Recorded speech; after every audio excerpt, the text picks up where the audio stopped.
喂，呢位大俠，哇！呢個造型好醒喎，有冇興趣同你影翻張相啊？哦，得影啊，我唔收錢嘅。嚟啦，望過嚟啦。我呢條村住咗幾廿年，呢度個個都叫我做阿滿叔。哦，滿叔你好。咁你咧，你又點稱呼啊，僆仔？哦，我係小李咯。咩話？你講咩，僆仔？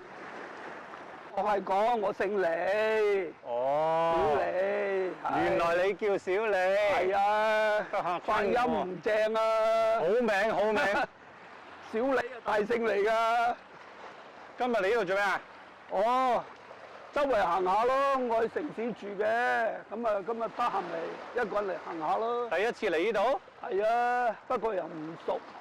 咁啊，我帶你周圍睇下。都好啊。咁啊行啦，先帶你去石礦場。唔阻你啊嘛。嚟啊！嗱，呢嚿石咧好有歷史嘅。哦。嗱，嗰度就天后廟。呢度就係石礦場啦，以前呢度好旺啊，日日打石，叮叮當當。不過而家靜晒啦。哇嚇，好大喎，真係好有歷史感喎。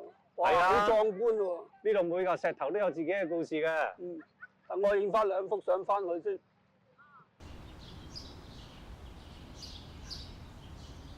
嗱，呢度就係魔鬼山啦。我細個嗰陣啊，成日上嚟呢度玩嘅，仲聽到好多奇奇怪嘅嘢添啊！真嘅？點奇怪啊？講嚟聽下魔鬼好啊山。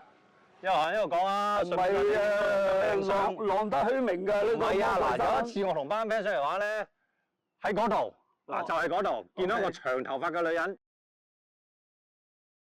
估唔到你細個時候生活真係多姿多彩，多謝你帶我見識呢個魔鬼山喎。嗱，我哋臨走影翻幅 selfie 啦。好啊，不過影得我靚仔啲嘅喎。唉，梗係靚仔啦，你笑就得㗎啦。啊，你一笑啊，實靚仔啦，嚟啦，笑啦。